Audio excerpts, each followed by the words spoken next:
السلام علیکم، میں ہوں مبشرہ طیبہ اور میں آپ کو جوید پبلیشر میں خوش آمدید کہتی ہوں۔ آج کی اس ویڈیو میں اسلامیات کلاس برائے ہفتم باب ششم ہدایت کے سرچشمے اور مشاہیرہ اسلام کے سبق دال، جس کا عنوان ہے صحابہ کرام رضی اللہ عنہ، حضرت عبداللہ بن عباس، حضرت ابی بن کعب، حضرت زید بن ثابت، حضرت ابو ہریرہ، حضرت عبداللہ بن عمر رضی اللہ عنہ کے بارے میں پڑھیں گے۔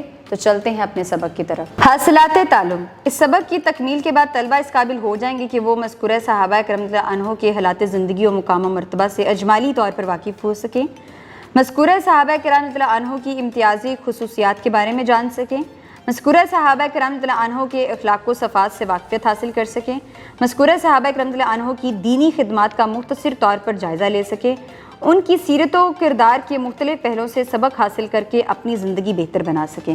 آج کے اس سبق میں ہم صحابہ کرام رضی اللہ عنہ کی زندگیوں کے بارے میں پڑھیں گے، انہوں نے کس طرح اپنے اعلیٰ اخلاق و صفات سے اس دنیا میں اسلام کی اشاعت کے لیے کام کیا اور انہوں نے کس طریقے سے اپنی دینی خدمات کو سر انجام دیا، اور ہم ان کی زندگی کے بارے میں پڑھیں گے اور سیکھیں گے اور اپنی زندگی کو بہتر بنانے کی کوشش کریں گے۔ حضرت عبداللہ بن عباس رضی اللہ عنہ کی پیدائش ہجرت مدینہ سے 3 سال قبل ہوئی تھی۔ آپ رضی اللہ عنہ کی پیدائش کے بعد آپ رضی اللہ عنہ کے والد حضرت عباس رضی اللہ عنہ آپ رضی اللہ عنہ کو بارگاہ رسالت میں لے کر آئے تو رسول اللہ خاتم النبیین صلی اللہ علیہ وآلہ وصحبہ وسلم نے ان کے منہ میں اپنا لعاب دہن ڈال کر ان کے حق میں دعا فرمائی کہ اے اللہ، عبداللہ کو دین کی سمجھ عطا کر۔ آپ رضی اللہ عنہ کی کنیت ابو العباس تھی۔ آپ رضی اللہ عنہ کے والد کا نام عباس بن عبد المطلب، والدہ کا نام ام الفضل لبابہ تھا۔ آپ رضی اللہ عنہ کے والد حضرت عباس رضی اللہ عنہ نے اگرچہ فتح مکہ سے قبل اسلام قبول کیا، لیکن آپ رضی اللہ عنہ کی والدہ ام الفضل لبابہ ابتدا میں ہی ایمان لے آئی تھی، اس لیے آپ رضی اللہ عنہ کی پرورش توحید کے سائے میں ہوئی۔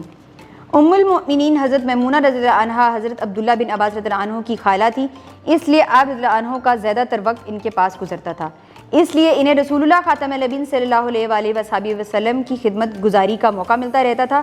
ایک دن رسول اللہ خاتم النبیین صلی اللہ علیہ وآلہ وصحبہ وسلم حضرت میمونہ رضی اللہ عنہا کے گھر تشریف فرما تھے۔ اسی دوران میں حضرت عبداللہ بن عباس رضی اللہ عنہ نے آپ خاتم النبیین صلی اللہ علیہ وآلہ وصحبہ وسلم کے لیے وضو کا پانی رکھا۔ آپ خاتم النبیین صلی اللہ علیہ وآلہ وصحبہ وسلم نے انہیں دعا دی، اے اللہ، ابن عباس رضی اللہ عنہ کو حکمت اور تفسیر کا علم عطا فرما۔ حضرت عبداللہ بن عباس رضی اللہ عنہ اگرچہ عمر میں بہت چھوٹے تھے، مگر ان کے پاس علم کا بہت ذخیرہ تھا۔ ان کے معاصرین بڑے بڑے صحابہ کرام رضی اللہ عنہ ان کے فضل و کمال کے متعارف تھے۔ قرآن، تفسیر، حدیث، فقہ، ادب، شاعری وغیرہ کوئی ایسا علم نہ تھا جس میں ان کو کمال حاصل نہ ہو رہا ہو۔ حضرت ابن عباس رضی اللہ عنہ ان مخصوص صحابہ کرام رضی اللہ عنہ میں سے ہیں جو علم حدیث کے ماہر سمجھے جاتے ہیں۔ ان کی مرویات کی مجموعی تعداد 2660 ہے۔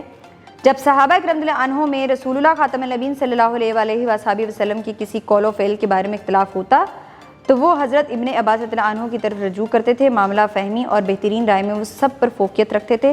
نسبداری اور طویل قرآن کے بہت بڑے ماہر تھے۔ دینی علوم کے ساتھ ساتھ شعر و شاعری، ادب، تفسیر، حساب اور فرائض میں ممتاز درجہ رکھتے تھے۔ کوئی سائل کسی بھی علم سے متعلق حضرت عبداللہ بن عباس رضی اللہ عنہ سے کوئی سوال کرتا تو اس کو اس کا ضرور جواب ملتا تھا۔ حضرت عبداللہ بن عباس رضی اللہ عنہ کا حلقہ درس بہت وسیع تھا۔ سینکڑوں طلبہ ان کے علم سے فیض حاصل کرتے تھے۔ ان کی زندگی کا ہر لمحہ درس و تدریس کے لیے وقف تھا۔ حضرت عبداللہ بن عباس رضی اللہ عنہ کے سامنے کوئی مسئلہ درپیش ہوتا تو وہ پہلے کتاب اللہ قرآن مجید کی طرف رجوع کرتے، اگر اس سے جواب مل جاتا تو فبی، ورنہ رسول اللہ خاتم النبیین صلی اللہ علیہ وآلہ وصحبہ وسلم کی سنت کی طرف رجوع کرتے۔ اگر اس سے بھی مقصد پورا نہ ہوتا تو حضرت ابوبکر صدیق اور حضرت عمر فاروق رضی اللہ عنہ کا فیصلہ دیکھتے۔ اگر اس سے بھی عقدہ حل نہ ہوتا تو پھر اجتہاد کرتے۔ مشہور قول کے مطابق حضرت عبداللہ بن عباس رضی اللہ عنہ کا وصال 70 سال کی عمر میں 68 ہجری میں طائف میں ہوا اور وہیں آپ رضی اللہ عنہ کو دفن کیا گیا۔ محمد بن حنفیہ رضی اللہ عنہ نے آپ رضی اللہ عنہ کی نماز جنازہ پڑھائی۔ آج کے اس سبق میں ہم نے حضرت عبداللہ بن عباس رضی اللہ عنہ کے بارے میں پڑھا کہ ان کی جو زندگی تھی، انہوں نے اپنی زندگی کیسے گزاری اور ان کی جو اعلیٰ امتیازی خصوصیات تھی وہ کیا تھی، اور اس کے ساتھ ساتھ انہوں نے اپنی دین اسلام کے لیے کس طرح سے کام کیا اور لوگ ان سے کس حد تک متاثر تھے۔ اور میں امید کرتی ہوں کہ آپ کو بھی آج کا سبق سمجھ آ گیا ہوگا، اور اپنا بہت زیادہ خیال رکھیں اور جڑے رہیں بولتی کتابوں کے ساتھ۔